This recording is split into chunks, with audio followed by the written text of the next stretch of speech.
আমরা সবাই মানুষ, ঠিক না? আমরা সৃষ্টির সেরা জীব। আর মানুষের একটা চিন্তা থাকে আমি ভবিষ্যতে কী হবো, সফলতা অর্জন করব। এটা আমাদের একটা সহজের চাওয়া।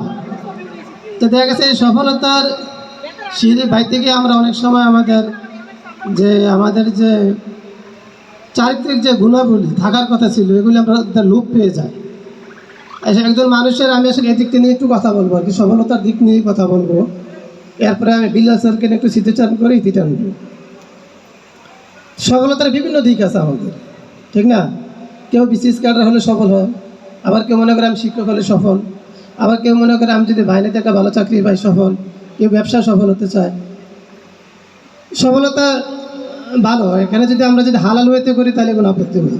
কিন্তু বর্তমানে মানুষ, আমি বলি আর কি, আমার বাসায় আমরা অন্ধ হয়ে যাচ্ছি, আমরা অন্ধের দিকে ধাবিত হচ্ছি। আমরা টাকার প্রতি এমন আকৃষ্ট হচ্ছি, হালাল হারাম এটা মনে আমাদের সমাজ থেকে আস্তে আস্তে উঠে যাচ্ছে। আমরা হালাল এবং হারাম চিন্তাই করতেছি না।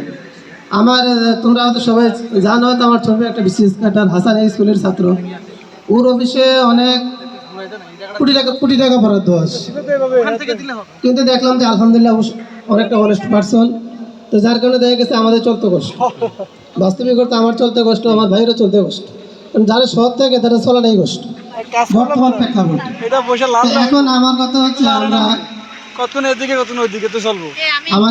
আমরা একটা কথা ছিল কথা, একটা health is loss, something loss, character is loss, everything loss. কিন্তু এখন মনে হচ্ছে আমার কাছে হয় মানি লস, এভরিথিং লস। সমাজের প্রেক্ষাপটে এমনটা হয়ে গেছে, ক্যারেক্টার লস, নাথিং লস। অর্থাৎ আমাদের চরিত্রের দিকগুলো আমাদের কী হচ্ছে, আস্তে আস্তে দিন দিন আমরা হারিয়ে ফেলছি। আমাদের আদর্শ, আমাদের যে রাস্তা ছিল ওই রাস্তা থেকে আমরা আস্তে আস্তে বিচ্যুত হয়ে যাচ্ছি। এখন আমি একজন মানুষ হিসাবে, আমি একজন মুসলিম হিসাবে যেই রাস্তা আমার থাকার কথা ছিল ওই রাস্তা থেকে আমরা আস্তে আস্তে বিচ্যুত হয়ে যাচ্ছি। আমরা আমাদের দিনকে প্রাধান্য দিচ্ছি, দুনিয়াকে প্রাধান্য দিচ্ছি। একজন মানুষের সফলতা কিন্তু দুনিয়া না, একজন মুসলিমের সফলতা হচ্ছে পরকাল। তা আমার মনে হচ্ছে যে আমরা যদি আমাদের চিন্তা চেতনাটা যদি আমরা কী করি, একটু হলেও যদি আমরা পরকাল নিয়ে ভাবি, তাহলে হয়তো আমাদের আর অনৈতিক দিকে আমাদের মুখ যাবে না, আমাদের চিন্তা চেতনা যাবে না।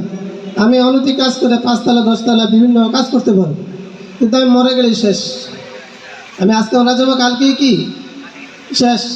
আমার ছোটো ভাই একটা, তোমরা তো জানো যে অনেকে উমরা করতে গিয়ে মারা গেছে, এবং আমরা ওই দেশে কী করছি, দাফন হয়ে গেছে। সে তো কখনো জীবনেও কল্পনা করে না সে ওখানে মারা যাবে, বয়সও 40 হয়নি। এখন সে যে বিদেশ করলো বা কাজ করলো, হ্যাঁ শেষ, এখন তার। এই জন্য আমি বলবো যে আমরা দুনিয়া ঠিক রাখবো হালালভাবে, হালালভাবে যতটুকু করা যায় আপত্তি নাই, কিন্তু হালালের সাথে হারামকে মিশ্রিত করিব না। এবং সেই লক্ষ্যে হারামকে চিনার মতো যোগ্যতা আমাকে কী করতে হবে, অর্জন করতে হবে। কারণ দেখা গেছেন বর্তমানে আমরা যে লেখাপড়া করতেছি, আমরা আস্তে আস্তে দিন থেকে দূরে সরে যাচ্ছি। মোবাইল এবং ফেসবুক, মোবাইল এটা একটা গজব, এটা একটা গজব, এটা একটা, আমি মনে করি দুনিয়া ধ্বংসের জন্য চক্রান্ত। প্রত্যেকটা প্রযুক্তি হচ্ছে শয়তানের ফাঁদ, মোবাইল ইন্টারনেট এগুলো হচ্ছে শয়তানের একটা ফাঁদ। শয়তান এগুলোর মাধ্যমে মানুষকে ইমান হারা করছে। আমাদের মূল্যবান সম্পদ হচ্ছে ইমান, কিন্তু ইমানটাই আমার মনে হচ্ছে যে দিন দিন আমার কী হয়ে যাচ্ছে, দুর্বল হয়ে যাচ্ছে। 2 মিনিটের জন্য দিলাম। এই কারণ গেছে নাকি? না না না, সবাই একখানে বইয়ে দিছি। ওটা না রাসেল হ্যান্ড হাতটা দে। ইয়েস, মোবাইলের কথা কইতাছে। আমার চার্জ নাই, মানে একটা বই ছিল মেসেজ, বইটা আমি একটু পড়ছি। বইটার একটা কলাম ছিল এমন যে রাসূলুল্লাহ সাল্লাল্লাহু আলাইহি ওয়াসাল্লামের যুগে মসজিদ ছিল কাঁচা, তাদের ঈমান ছিল পাকা। আর বর্তমানে মসজিদ হয়ে গেছে পাকা, মানুষের ঈমান হয়ে গেছে কাঁচা। কথাটার সাথে আমি একমত। আমাদের ঈমানকে কী করতে হবে, পাকা করতে হবে। আমাদের সফলতার জন্য আমাদেরকে চেষ্টা করতে হবে, পাশাপাশি সফলতা, চূড়ান্ত সফলতা যা আখিরাত পরকাল, সেটা যাতে আমাদের অর্জন হয় সেদিকে আমাদের মনোযোগ দিতে হবে, এবং সেই অনুযায়ী আমাদের কাজ করে যেতে হবে। তো এই স্কুলটা প্রতিষ্ঠিত হয়েছিল আসলে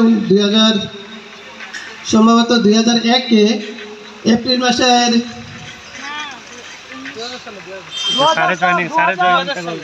আমি একা ছিলাম, সম্ভবত এপ্রিল মাসের 11 তারিখে আমি সোমবার ছিল, স্কুলটা ছিল সোমবারে, আমি একা স্কুলে প্রথম আসি।